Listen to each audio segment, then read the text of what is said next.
And I was just sitting here thinking, and I was thinking about my grandmother and my great grandmother.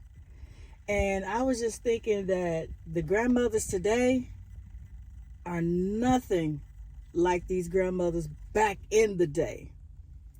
I mean, these grandmothers today, man, they competing with their daughters. You know, they 50 years of age. The daughters may be 25, and the grandmother competing to see who the finest. You know, just it's crazy. But nah, for real, my grandmother and my great grandmother, they both was at the house. They took care of me, so I didn't have to worry about daycare. Never been in daycare. I don't know how it go. But daycare now costs so much fucking money, you would thought you had a second mortgage. $500 a child, or I think it's $1,000 now. So I'm like, damn, that shit is really off the hook. But anyway, I didn't have to worry about daycare. I watched the stories, honey. I watched the stories, man.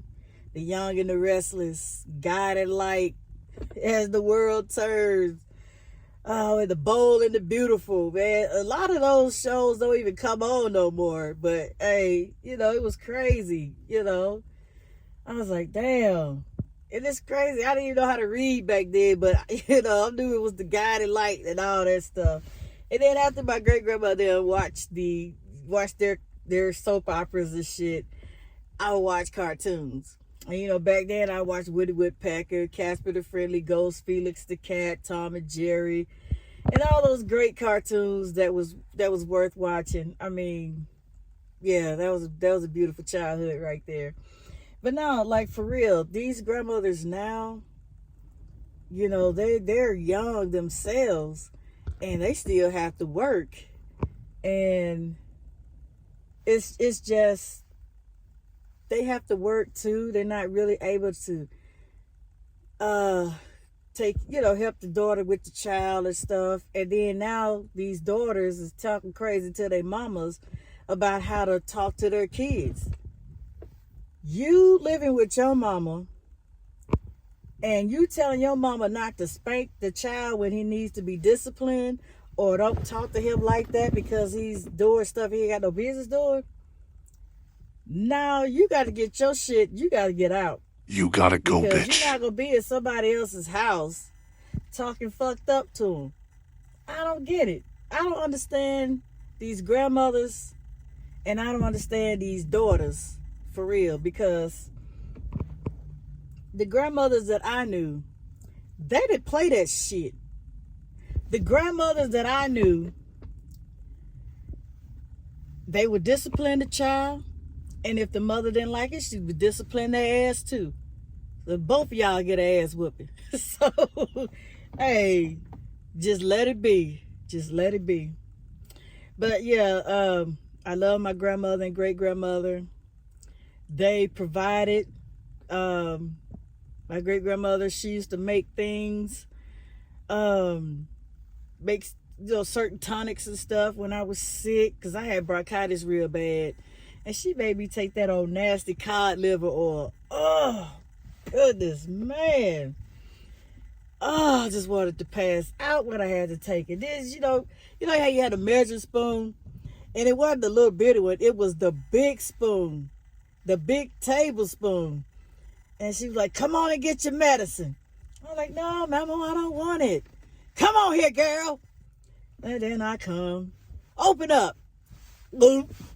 Then I run to the bathroom and drink up a lot of water because that shit was disgusting. But they had a lot of natural remedies that they did, and a lot of it worked. You know, and I appreciate that. So I wasn't in the doctor's office a whole lot. My great grandmother, they actually made clothes. They made clothes. They sold clothes and everything. Yeah, they did a lot. They did a lot. Used to make clothes. I got one of my great grandmother's blankets. She gave it to me when I was 12 years of age, and she said, "Do not get rid of this. This is in the family." And what it was is shirts and pants that my mother and aunts and uncle wore. And she just put it together and made a blanket. Well, a quilt, rather say a quilt. And I will always have that quilt with me because that's something that I cherish. This is something that my great grandmother made with her sewing machine. They was good at having a garden. My great grandma would plant some stuff, like she could plant some stuff and it will grow, grow, grow. So we had a garden, we had chickens and stuff, eggs and all that stuff. But that was in the city. But when they lived in the country in Mississippi, they had goats and cows and hogs and chickens and all that stuff. So if they wanted something to eat, all they had to do was go in the backyard and get it, skin it up and stuff, and that's it. So when I seen my dad kill a chicken one day, it pissed me off because I used to chase the chicken around the yard. The chicken would try to fly, but it could not fly. And I would try to chase it, and it motherfucker be getting up too. So when I seen him get that chicken and wring his neck, I was like, Daddy, what you doing? He never did say anything. He killed it. They chopped the head off and stuff. My grandmother and them, they cleaned it. And they had chicken that night.